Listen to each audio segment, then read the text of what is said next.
nosso Falando Nisso de hoje, nesse canal YouTube, com um comentário sobre um livro recém-publicado pela editora Ubu, que se chama O que é a Crítica, né, do Michel Foucault, um autor muito caro, aqui aos nossos estudos, nossos trabalhos, ao Laboratório de Teoria Social, Filosofia e Psicanálise, e que vai aparecer essa edição, né, no contexto de uma proposta de um clube de leitura feita pela própria Ubu, da querida Florência Ferrari, nossa amiga, enfim, editora, tem o livro Reinvenção da Intimidade, que ela ajudou a gente a publicar, trabalhou na edição. Então, Florência, agradeço muito pela tua ajuda ao longo de todos esses anos.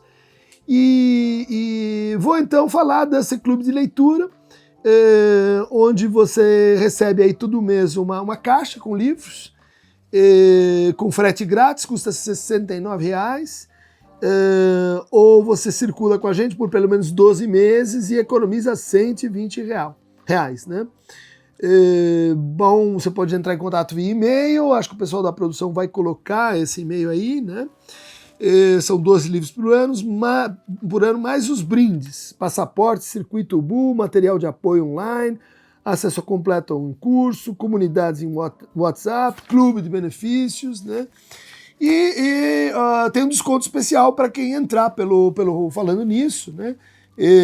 Ganha aí 20% de desconto. E nesse mês, os livros que estão compondo esse Clube do Livro é justamente o que é a Crítica, do Michel Foucault, e também o livro Fazer Justiça, de Elsa Deck Marsult. 2 brindes, uma série de benefícios, texto completo aqui dessa promoção, tem aí o link para vocês entrarem, né? Eu vou falar um pouco sobre esse trabalho, que me pareceu assim, um compilado muito interessante, muito sintético, muito atual, né? Porque, no fundo, é o Foucault acertando contas com uma das suas inspirações mais importantes, que é o Kant, né? E ele, na sua tese preliminar, ele traduziu e discutiu um texto de juventude do Kant, né? E isso parece ter marcado muito a formação metodológica do próprio Foucault, né? Aqui ele vai voltar ao Kant, mas só que tomando por referência esse texto conhecido, né, chamado Was ist Aufklärung, né, o que é o esclarecimento, né? E que no fundo é uma plataforma e uma síntese da atitude filosófica na modernidade, de como a gente pode pensar esse processo de emancipação como passagem, né, da minoridade, ou seja, a condição infantil, mas não privada da razão, né, para o uso da razão em espaço público, para o uso majoritário, um estado de maioridade da razão em espaço público, que caracterizaria, né, todo esse projeto como um projeto de crítica, né? De crítica dos limites do que a gente pode conhecer, de crítica daquilo que pode organizar o nosso agir ético, de crítica da forma assumida pelos nossos juízos, inclusive os nossos juízos estéticos, né? Mas aí o Foucault vai tirar uma carta assim, né, meio inesperada, meio indecente, como ele mesmo diz, né? Que aqui está nascendo, ou é mais um capítulo, na verdade, do que a gente poderia chamar de crítica de si, de crítica como uma atitude em relação a si, não só em relação à razão, em relação ao dever, em relação à verdade, em relação ao poder, né, que é onde essa noção reverbera mais, como um dos braços, né, da filosofia, mas a gente poderia dizer um dos braços do saber, da estrutura epistemológica, né, desse momento que vai fazer uma partilha entre filosofia e ciência, né, e entre filosofia e metafísica.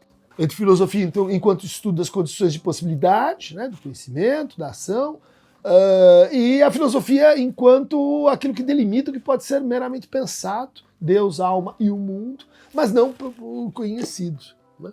Então essa ideia do Foucault, né, muito interessante, está alinhavando todo esse último período, né, que passa pelos estudos sobre a governamentabilidade, né, quer dizer, essa nossa paixão, por um lado, de ser governado, né, de ser, de certa forma, né, a vontade de servidão, e por outro, as nossas resistências, as nossas questões, as nossas estratégias, as nossas táticas para não se deixar governar tanto assim. E aí é interessante, porque tanto o governo de si a si, quanto o governo dos outros, né? Dos outros em relação ao si e do si em relação ao outro. E esse alinhavamento que ele vai fazendo retoma e dá assim, um vetor, né, para os estudos sobre a estética da existência, a hermenêutica do sujeito, o cuidado de si, a cultura de si, que vai aparecer aqui como um dos artigos compilados nessa edição, né? A cultura de si como aquilo que vai suceder ao cuidado grego de si. Né? Epimeleia Rotô se transforma numa verdadeira cultura, com técnicas de governo, de autogoverno, né? Com os estoicos, que agora estão assim na moda, com Sêneca, com Epiteto, e essa passagem ela está bem colocada aqui, né?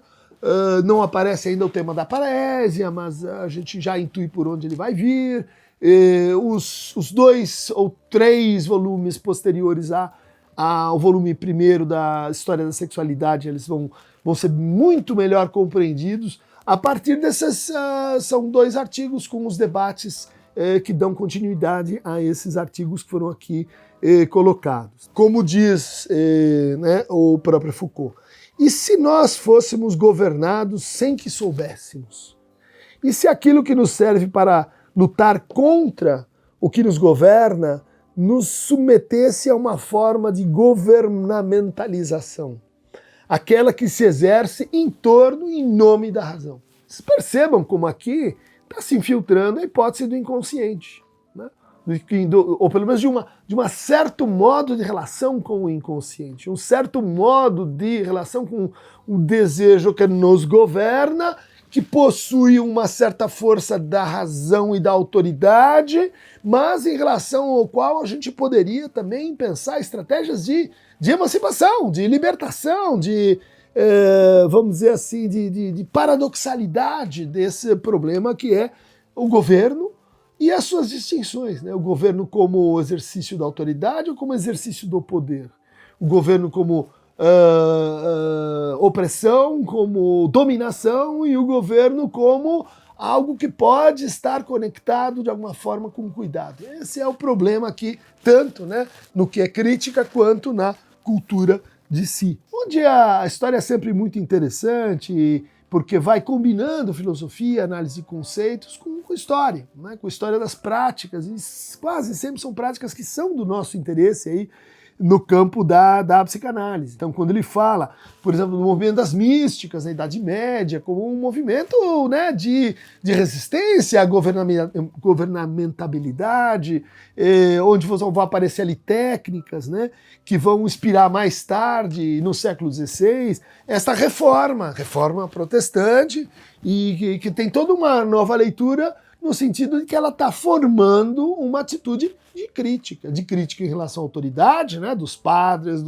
daqueles que possuiriam algum saber especial na relação com o texto, e transferindo essa autoridade para a autoconsciência. A consciência de si, a autoconsciência, ela nasce com essa nova gramática da crítica. E a gente pode dizer assim, olha, a psicanálise ela é herdeira dessa tradição da crítica de si, né? Tem o cuidado de si, também nos inspira, né?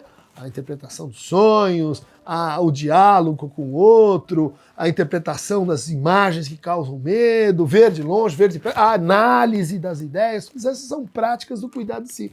Mas aqui aparece, né, uma espécie de desdobramento, de mutação, de transformação do cuidado de si, no sacrifício de si, na renúncia de si, que é a apropriação cristã dessa prática, que vai dar na confissão, que vai dar na pastoral, que vai dar, vamos dizer assim, na contrição de si, no controle de si, e que mais adiante, né, vai permitir que a gente pense práticas de libertação pela sexualidade, né, de tensão entre a arte erótica e as ciências sexuais, né? Nas diferentes posições diante da autoridade, né? Então, a posição refundacionista, está lá, você vai encontrar isso no protestantismo, né?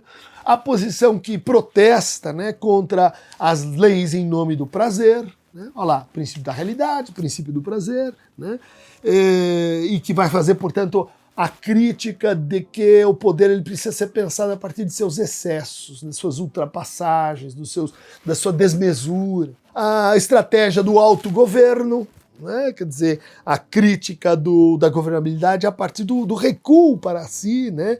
E da ideia de que existe uma verdade da autoridade que ela emana da razão, mas ela emana de uma razão capaz de pensar o si, né? Um sujeito. Assim como essa ideia, né, o autogoverno e o que ele chama brilhantemente de a arte da inservidão voluntária, né? Tá aí o Thoreau, os inúmeros romantismos, né, a ideia de que é muito importante a gente aprender a desobedecer, né? Quem é que está ensinando desobediência? Você precisa saber desobedecer, porque isso não é mera transgressão, isso não é mera, vamos dizer assim, deixa que a natureza por si mesma será e produzirá suas transgressões. Então essas estratégias todas, elas são atualíssimas, né? Inclusive as patologias, que a gente pode dizer, ou brincar, né, da própria atitude crítica.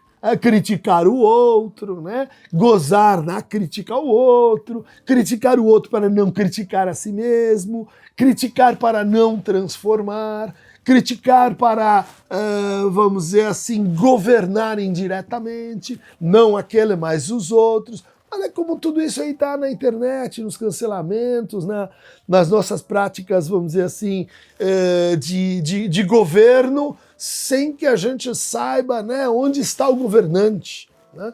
De governo sem tirano, de governo à procura, né, da figuração, da individualização do poder. E aqui, voltando para o Kant, o Foucault vai recuperar uma ideia que me parece também importante para o nosso momento crítico, né, um momento de crise, né, ou de convergências de crises, que é essa duplicidade do iluminismo francês, direita, e o esclarecimento alemão dos hegelianos de esquerda, por exemplo, né? Se a gente, como Foucault faz, né, fizer uma comparação, a gente vai ver que dos dois lados tem uma confrontação entre quais são os limites que a gente pode conhecer, né?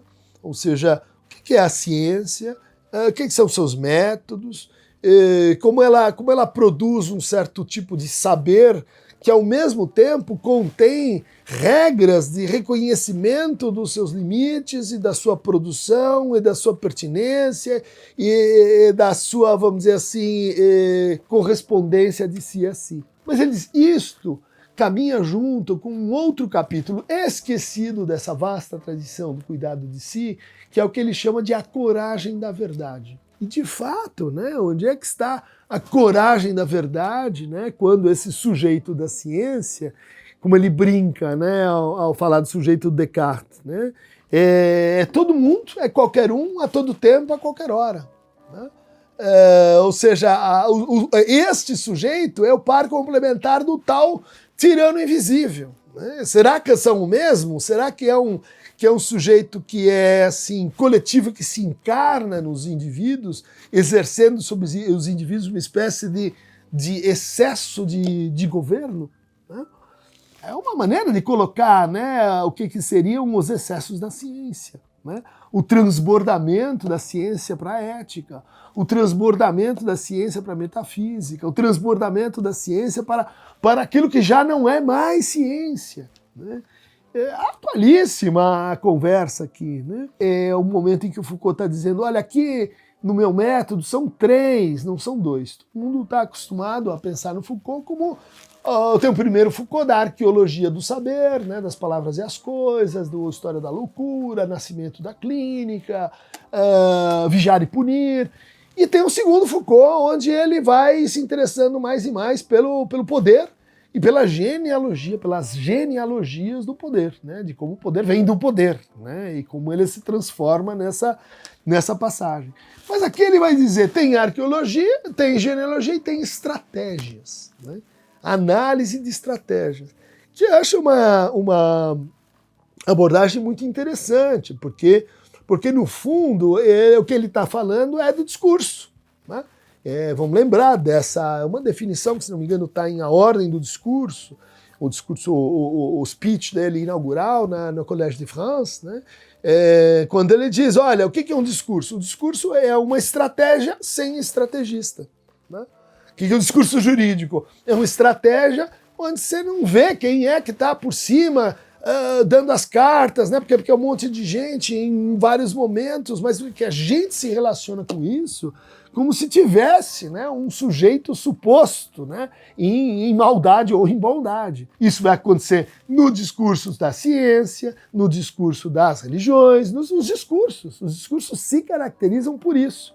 Então a gente tem análise, né, da arqueologia, análise genealógica e tem análise das estratégias, que é um pouco assim o ponto de convergência entre as duas coisas. Então é aí que ele vai explicar que quando ele estava estudando doença mental, ele estava estudando delinquência e criminalidade, quando ele estava estudando sexualidade, né, tudo isso era no fundo uma indagação sobre como é que o si se liga, se organiza, se relaciona, né, com o poder, com a verdade e com as formas de subjetivação, vamos dizer assim. E aí o cuidado de si vai ser pensado então como uma forma de vida, né?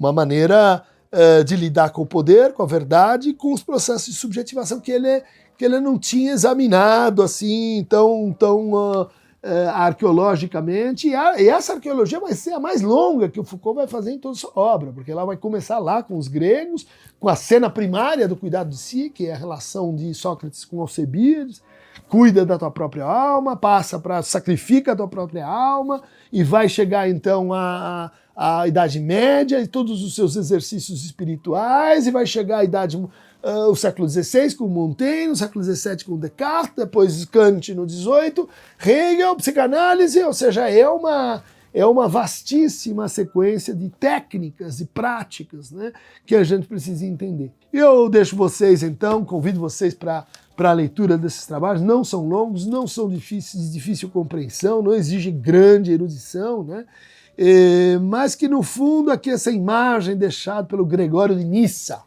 sobre o que é o cuidado de si, e vejam como ela cheia de ideias que ainda estão circulando entre nós. Por uma dracma perdida, uma dracma é uma moeda, né?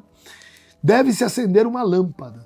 Olha aí, né? A lâmpada da razão. A Aufklärung quer dizer o quê? É a claridade, é que ilumina, é que é o saber, a ciência. Por uma dracma perdida, deve-se acender uma lâmpada. Revirar uma casa inteira. Ou seja, procurar dentro de casa que tem uma coisa perdida, né? Um pequeno objeto. Averiguar cada canto, investigar, olhar, né? Retornar a si, converter-se a si, até ver, né? Todas as técnicas do cuidado de si, né? Até ver surgir, brilhar na escuridão uma peça de metal, né? Olha aí como essa imagem ela sintetiza tanta coisa quando a gente pensa, por exemplo, nas retóricas, nas narrativas de sofrimento, nas psicoterapias. E o Gregório de Nyssa continua. Da mesma maneira, para recuperar a efígie é aquela cara, né, que tem na moeda, a efígie que Deus imprimiu em nossa alma e que o corpo ofuscou. Deve-se cuidar de si mesmo, acendendo a lâmpada da razão e vasculhando cada recanto da alma, né? É o autoexame, a autoinspeção, é o controle de si, é a governabilidade de si que vai caracterizar toda a modernidade, da qual somos assim filhos, somos herdeiros, né? E que hoje está num processo de altíssima mutação. Então você que perdeu a sua dracma, você que está procurando o quarto escuro, cadê o pedaço de alma que te tiraram? Clica aqui na Quenoa de Aqueronte e entra no clube de leitura da UBU, né? está lá um jeito de guiar você pelas águas turbulentas do rio não do rio Efígie, não, mas do rio